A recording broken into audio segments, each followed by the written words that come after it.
Aloha! So this episode is part 2 of how to build a tree in your tiki bar.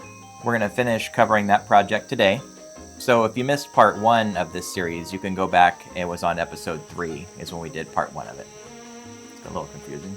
And once the tree project is done, it's going to be time for a drink. Our featured cocktail for this episode is a classic, the Painkiller. Traditionally, a Painkiller is served in a Pusser's mug with Pusser's rum, and there's a recipe on the mug. This is the recipe that we follow.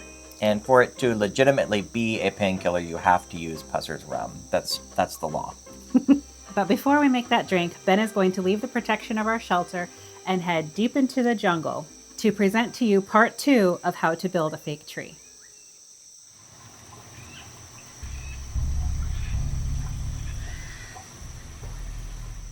Here we are, back under the ficus tree for part 2. And after watching this segment, you'll know exactly how to make your very own tiki tree. So let's pick up where we left off. Now, the trunk is really coming along nicely and things are starting to take shape. And now we're going to start working on our limbs. To start things off, I fashioned some limb skeletons, if you will, from PVC pipe. And these slide right into the limb shoulders that are coming out of the trunk. And first you want to kind of plan where you want the limbs to go, and then begin to shape them to fit into the space that you want. I started out with a few pieces of pipe that I glued together using some couplers and PVC primer and glue, of course. And I started out with a little bit larger of a pipe, and then I coupled it down a few sizes as it made its way to the extremity, to the end of the limb. And PVC pipe actually can be bent any way you want it to go once you heat it. And of course, anytime you're working with heat or fire, you want to be really careful. But wearing thick gloves, you can heat a small portion of the pipe right where you want it to bend. And you'll use a torch to do this. You can use either propane or MAP gas, which is what I used. And then being careful not to let the pipe get too melty. You don't want it too soft. You just want to heat it enough where it'll start moving. You could start bending it, and then bend it into the direction or shape that you want it. And still wearing gloves, of course, you want to hold it where you've got it bent and let it cool, which doesn't really take that long. It's just a few moments, and you can let go and it'll be bent in that new direction. And just work your way along the limb all the way to the tip of it, and just bend it any way you want it to go, whatever looks natural to you, whatever direction you want it to go. And on the very tip of the limb, I cut it with a power saw at a sharp angle so that it just tapers off and kind of goes into a point. And now too, a consideration to help distribute the weight of the limb and to help keep it supported, we're gonna mount some eye bolts to these, which will later be mated to eye bolts coming out of the ceiling to help hold them in place. And it's got some nice long eye bolts with some washers and wing nuts, and drilled a hole through the pipe for them. And notice the space between the eye of the bolt and the pipe. That will be necessary. You'll see why later. And in the ceiling are these eye screws. It's still like the eye bolt, but it's not a bolt, it's a screw that you just screw into the studs in the ceiling. And if the path of your limb doesn't happen to go right where there's wood in the ceiling, you can always use drywall anchors, because the limbs aren't really going to end up being that heavy. And you can see these being test fitted into place and attached to the ceiling bolts by zip ties. Just getting a feel for things here. Then it's time to grab these wood pieces we cut out in part 1 of this series, the ones that match the tree pieces. And we're going to find the right spot to tack these into place using hot glue. We want to test fit the limb where it's going to go, and then find out exactly where this wood piece will go. And we want a little pipe to stick out on the end, of course, so it'll slide into the limb shoulder coming off the trunk. And now for some dirty work. We're going back to the Great Stuff spray foam, but you're going to want to get several more cans of this stuff. And what you want to do is you want to coat the entire limb with this foam. And from pictures here, you can see why you wanted the space left under that eye bolt. Because once you add the foam, there's still going to be something to connect to. And the foam will also fill up the gap flush with the wood connectors, too. And a little extra thing we did with our tree was to put in some bolts to mount a little spotlight for the waterfall down below. That's what those bolts are. And now you're going to want to grab your electric carving knife again so that you can trim down that new layer of foam on the limbs and get it nice and smooth. And also, we're going to clean it down to be lined up evenly with the edge of the wood connectors. Nice flush look there. And now another test fitting. We can see they're really starting to take shape now, looking a lot more like a limb. And you're going to want to mate the wood pieces together, the one that's on the shoulder of the tree and the one that's on the limb side. And you're just going to basically tack them into place with a little bit of hot glue, just enough to keep it in the right orientation. And then the eye bolts on the top of the limbs, you're going to go ahead and connect those to the eye screws that are hanging out of the ceiling. And that'll just help support the limb a little better. And again, why we're connecting the limbs in this way and using zip ties to connect it to the bolts, it just makes it easier to get the limbs off if you ever need to for any reason. But you know what these limbs need now? Bark. We use Durham's Rock Hard Water Putty for this, which works great. But if you remember anything about this stuff, it's that it starts to set fast. I found myself racing to put it on before it got too dry, so just be ready. And you're going to grab some rubber gloves, and you're going to mix up a batch of the water putty in a bucket, and then by hand you're going to place that putty on the limbs, spreading it on there, getting it as even as you can.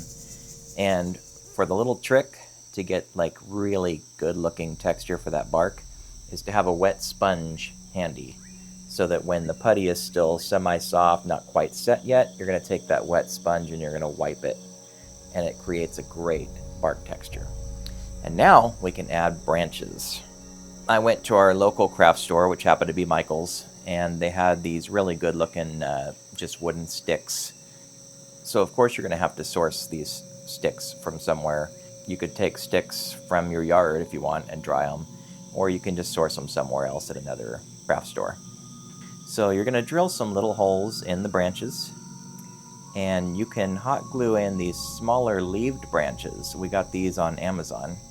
They were called faux tree branches.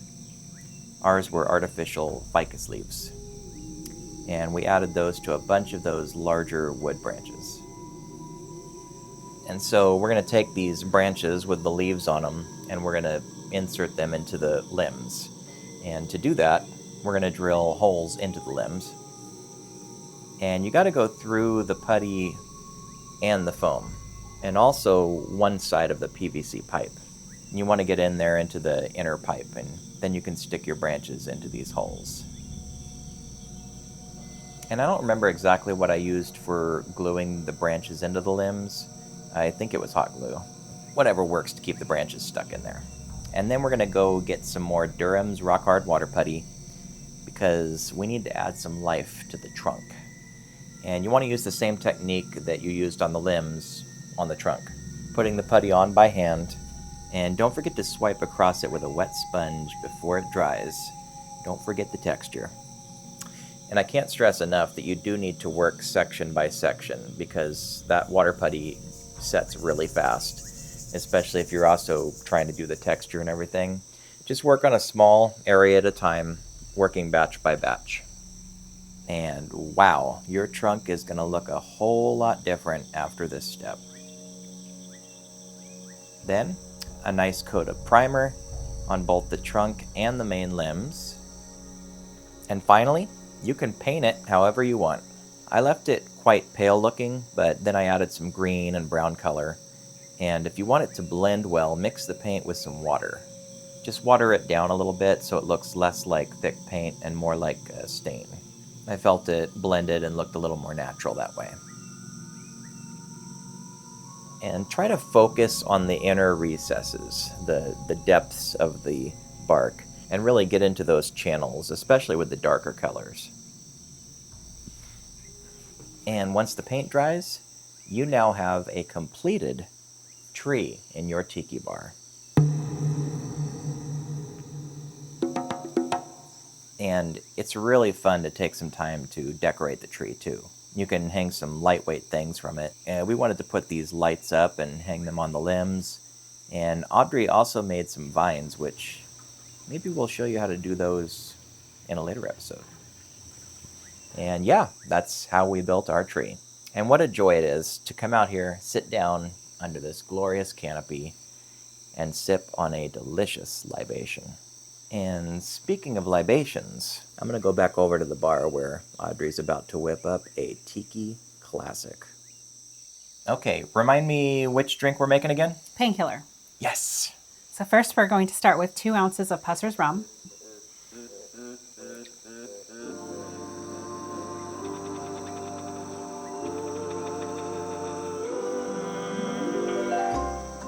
And then 4 ounces of pineapple juice. We use the canned pineapple juice from Trader Joe's.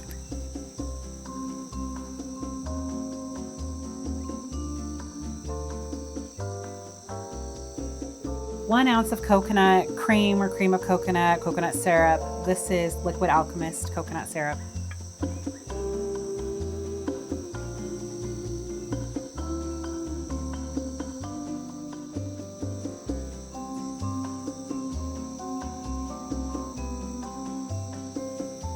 Yeah, Liquid Alchemist, the maker of great syrups for tiki drinks. And then 1 ounce of orange juice.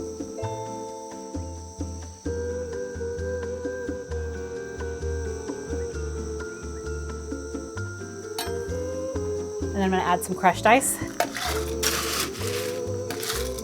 And then we're going to flash blend it for a few seconds. Then we're going to pour the whole thing into the Pusser's mug. It's pretty full, but I like to add a little more ice on top too. Mound it on there. And then we're going to garnish it with nutmeg and a burning cinnamon stick.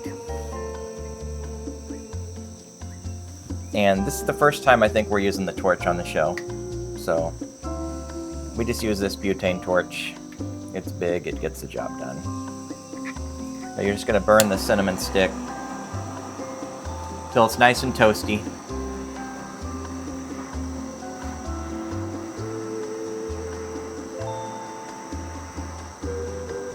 You'll hear it popping a little bit and it'll get nice and orange. Look at that beauty.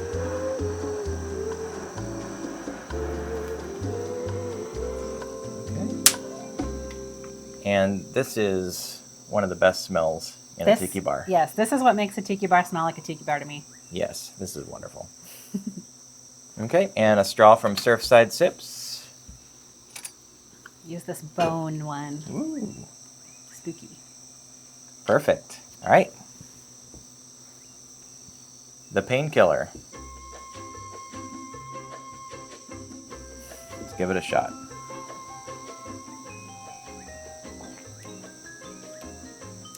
Dang. Yep. Yep, that's a painkiller.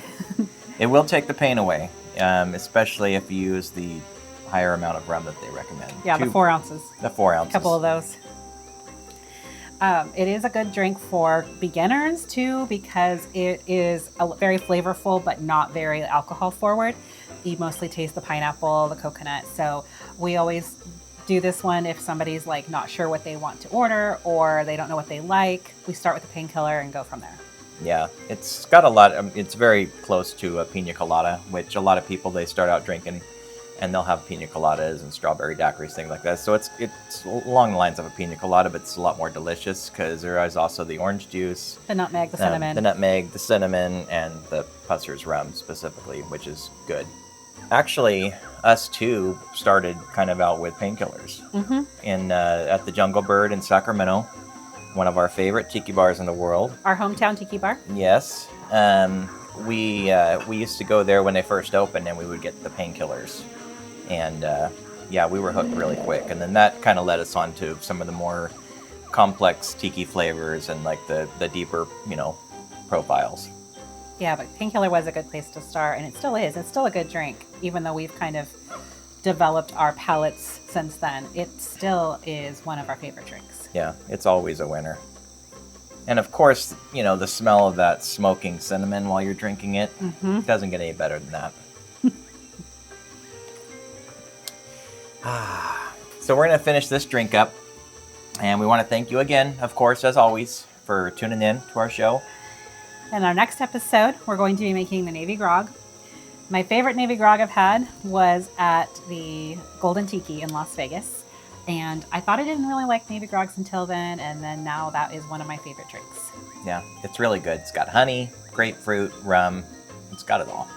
But before we go, of course, a reminder, please subscribe to our channel if you haven't already, if you like these videos, and also ring that bell. That way, you ring the bell, you get notified that a new video is coming up. So please like, subscribe, leave us a comment. We love to see comments on our videos. And thank you for watching.